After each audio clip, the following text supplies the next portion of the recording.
ದೊಡ್ಡಬಳ್ಳಾಪುರ ತಾಲೂಕಿನ ಕಸವನಹಳ್ಳಿಯಲ್ಲಿ 2005ರಲ್ಲಿ ಸ್ಪಂದನ ಸ್ವಸಹಾಯ ಶ್ರೀಶಕ್ತಿ ಸಂಘ ಸ್ಥಾಪಿಸಲಾಗಿತ್ತು. ಸಂಘದಲ್ಲಿ 20 ಮಹಿಳೆಯರಿದ್ದು, ಸಂಘದ ಪ್ರಥಮ ಪ್ರತಿನಿಧಿಯಾಗಿದ್ದ ಹೇಮಾವತಿ ಎಂಬುವವರು ಸಂಘದ ಹಣಕಾಸು ಲೆಕ್ಕಾಚಾರ ಮತ್ತು ರಿಜಿಸ್ಟರ್ ಬುಕ್ನಲ್ಲಿ ದಾಖಲಿಸುವ ಜವಾಬ್ದಾರಿ ಹೊಂದಿದ್ದರು. 20 ವರ್ಷಗಳ ನಂತರ ಸಂಘದಲ್ಲಿನ 12 ಲಕ್ಷ ರೂಪಾಯಿ ಹಣ ಹೇಮಾವತಿ ದುರುಪಯೋಗ ಮಾಡಿದ್ದಾರೆಂದು ಸಂಘದ ಸದಸ್ಯರು ಆರೋಪ ಮಾಡಿದ್ದಾರೆ. 20 ವರ್ಷಗಳ ಅವಧಿಯಲ್ಲಿ ಸ್ಪಂದನ ಸ್ವಸಹಾಯ ಶ್ರೀಶಕ್ತಿ ಸಂಘದಲ್ಲಿ 20 ಲಕ್ಷಕ್ಕೂ ಹೆಚ್ಚು ಹಣ ಇದ್ದು, ಇದರಲ್ಲಿ 12 ಲಕ್ಷ ಹಣಕ್ಕೆ ಹೇಮಾವತಿ ಲೆಕ್ಕದ ದಾಖಲೆ ಕೊಡುತ್ತಿಲ್ಲ.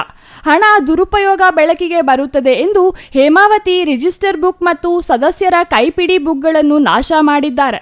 ಹಣ ವಾಪಸ್ ಕೇಳಲು ಹೋದರೆ ಅವಾಚ್ಯ ಶಬ್ದಗಳಿಂದ ಬೈತಾರೆ ಎಂದು ಸಂಘದ ಸದಸ್ಯೆ ಮಂಜುಳಾ ಆರೋಪಿಸಿದ್ದಾರೆ. 2005ರಲ್ಲಿ 4ನೇ ತಿಂಗಳಿಂದ ಓಪನ್ ಆಗಿರೋದು ಸರ್ ಶ್ರೀಶಕ್ತಿ ಇದು ಸ್ವಸಹಾಯ ಸಂಘ, ಇದು ಸ್ಪಂದನ ಸ್ವಸಹಾಯ ಸಂಘ ಅಂತ ಕಸವನಹಳ್ಳಿದ್ದು ಓಪನ್ ಆಗಿರೋದು. ಅದರಲ್ಲೇ ದುಡ್ಡು ಮಿಸ್ಯೂಸ್ ಆಗಿ ಇದು ಮಾಡ್ಕೊಂಡಿದ್ದಾರೆ. ನಮ್ಮಗಳಿಗೆಲ್ಲ ನಂಬಿಸಿ ಮೋಸ ಮಾಡಿ ಇವತ್ತು ಇದು ಮಾಡ್ತಾಯಿದ್ದಾರೆ. ಎಲ್ಲಿ ಕೇಳಿದ್ರೂ ನಮಗೆ ನ್ಯಾಯ ಸಿಗ್ತಾ ಇಲ್ಲ. CDP ಆಫೀಸ್ ಮಹಿಳಾ ಮತ್ತು ಮಕ್ಕಳ ಇಲಾಖೆಯವರು ಊರಿಗೆಲ್ಲ ಬಂದು ಒಕ್ಕೂಟದಿಂದ ಸಭೆ ನಡೆಸಿ ಅವ್ರಿಗೂ ಕಟ್ಕೊಡ್ತೀವಿ ಅಂತ ಎಲ್ಲ ಸ್ಟೇಟ್ಮೆಂಟ್ ಕೊಟ್ಟು ಇದು ಮಾಡಿದ್ರು.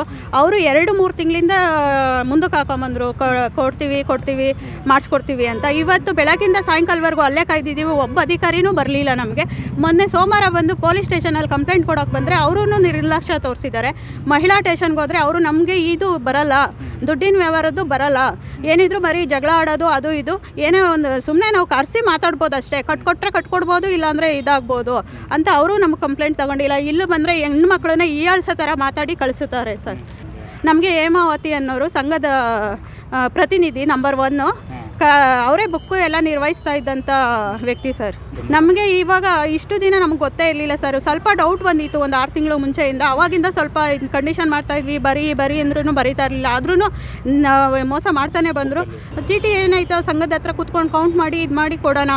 ಚೀಟಿ ದಿನ 15ನೇ ತಾರೀಕು ಬಂದರು. ಅವತ್ತು ಕೂತ್ಕೊಂಡು ಕೌಂಟ್ ಮಾಡೋಕ್ಕೆ ಬಂದು ಒಂದು ಬುಕ್ಸ್ ಇಲ್ದಂಗೆ ಮಾಡಿದ್ದಾರೆ ಸರ್. 4 ವರ್ಷದ ಬುಕ್ಸನ್ನ ನೆನೆಸಿ ಲೆಕ್ಕ ಕೊಡಬೇಕಾಗುತ್ತೆ ಅಂತ ಎಲ್ಲ ನೆನೆಸಿ ಮುದ್ದೆ ಮಾಡಿ ನಮ್ಮ ಕೈಪಿಡಿ ಬುಕ್ಕುಗಳು 13ನೇ ಇಸ್ವಿವರೆಗೂ ಇರೋ ಕೈಪಿಡಿ ಬುಕ್ಕುಗಳನ್ನ ಎಲ್ಲ ನೆನೆಸಿ ಮುದ್ದೆ ಮಾಡಿ ವೇಸ್ಟ್ ಮಾಡಿ ಹಾಕಿದ್ದಾರೆ ಸರ್. ಕಸ ಪೇಪರ್ ಥರ ಮಾಡಿ ಹಾಕಿದ್ದಾರೆ. ಬುಕ್ಸ್ ಎಲ್ಲ ಎರೇಸ್ ಮಾಡಿ ಬೇರೆ ಲೆಕ್ಕ ಬರೆದು ತಂದು ನಮಗೆ ಲೆಕ್ಕ ಕೊಟ್ಟರು ಸರ್. ಕೌಂಟ್ ಕೊಟ್ಟರು ಒಂದ್ಸಲ. ಆಮೇಲೆ 4 ವರ್ಷದ ಬುಕ್ ಇಲ್ದಾಗ ಬೇರೆ ಚೀಟಿ ಬುಕ್ ಇಸ್ಕೊಂಬಂದು ಕದ್ದು ಲೆಕ್ಕ ಕೊಟ್ಟರು. ನಮಗೆ ಒಂದು ಚೂರು ಬುಕ್ಕು ತೋರಿಸ್ತೀರ ಕದ್ದು ಲೆಕ್ಕ ಕೊಡ್ತಾಯಿದ್ರು. ಆವಾಗ ಏನು ಮಾಡಿದ್ವಿ ನಾವು, ನಮಗೆ ಡೌಟ್ ಬಂದು ಆ ಬುಕ್ಕನ್ನು ಇಸ್ಕೊಂಡು ನೋಡಿದಾಗ ಅದು ನಮ್ಮ ಬುಕ್ಕಲ್ಲ ಅಂತ ಹಿಡ್ಕೊಂಡು ಅವಾಗಿಂದ ನಾವು ಇದು ಮಾಡ್ತಾಯಿದ್ದೀವಿ ಸರ್. ನಮಗೆ ನ್ಯಾಯನೇ ಸಿಗ್ತಾ ಇಲ್ಲ ಎಲ್ಲೂ.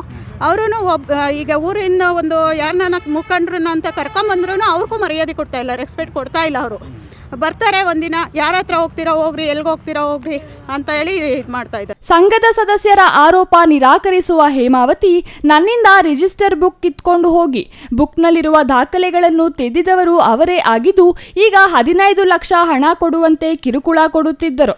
ಊರಿನಲ್ಲಿ ಕೆಟ್ಟದಾಗಿ ಬೈಯುತ್ತಿದ್ದರು. ಇದರಿಂದ ಮನನೊಂದು ಆತ್ಮಹತ್ಯೆ ಯತ್ನಿಸಿದೆ. ಸಂಘದಲ್ಲಿ 10 ಲಕ್ಷ ಹಣ ಮಾತ್ರ ಇದ್ದು, ಬ್ಯಾಂಕ್ನಲ್ಲಿ ಮತ್ತು ಸದಸ್ಯರ ಮೇಲೆ 10 ಲಕ್ಷ ಹಣವಿದೆ. ಸಂಘದಲ್ಲಿ 20 ಲಕ್ಷ ಹಣವಿದೆ ಎಂದು ಸುಳ್ಳು ಆರೋಪ ಮಾಡುತ್ತಿದ್ದಾರೆ ಎಂದು ಹೇಳಿದರು. ಇಲ್ಲ ಸರ್, ನಾನೆಲ್ಲ ಕೊಟ್ಟಿದ್ದೀನಿ. ನನ್ನ ಕೈಯಿಂದನೇ ಬುಕ್ ಕಿತ್ಕೊಂಡು ಹೋಗಿ ರಾತ್ರಿ ಎಲ್ಲ ಲೆಕ್ಕ ಹಾಕಿ, ಈಗ ನಾನು 500 ಸಾಲ ಬರದಲ್ಲಿ 5,000 ನಾನು ಮಾಡಿಕೊಂಡು 14,000 ನನ್ನ ತಲೆ ಮೇಲೆ ಹಾಕ್ಕೊತೀನಿ ಸರ್. ನಾನು ಬುಕ್ ತಿದ್ದಿದ್ದೀನಿ ಅಂತ ಹೇಳ್ತಾರಲ್ವ, ಎಲ್ಲ ರಾತ್ರಿ ಮಾಡಿ ಎಲ್ಲಿಂದ ಅಲ್ಲಿಗೆ ಕರ್ಕೊಂಡೋಗಿ ನನ್ನ ಚಿತ್ರ ಹಿಂಸೆ ಮಾಡ್ತಾವ್ರೆ ದುಡ್ಡು 15 ಲಕ್ಷ ಕಟ್ಟು, 20 ಲಕ್ಷ ಕಟ್ಟು, ನಾಳೆನೇ ಕಟ್ಟು, ನಾಡ್ದೆ ಕಟ್ಟು ಅಂತ. ನನಗೆ ಬದುಕೋಕ್ಕೆ ಇಷ್ಟ ಇಲ್ಲದೆ ನಾನು ನಿನ್ನೆ ಈ ಕೆಲಸ ಮಾಡಿಕೊಂಡೆ ಸರ್.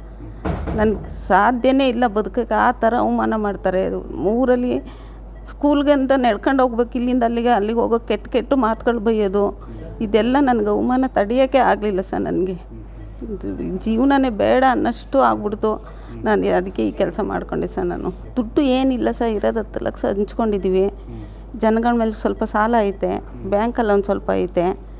ಇನ್ನು ಇಲ್ದಿದ್ದ ದುಡ್ಡು ನಾನು ಎಲ್ಲಿಂದ ತಂದು ಕೊಡಲಿ ಸರ್ ಅವರಿಗೆ?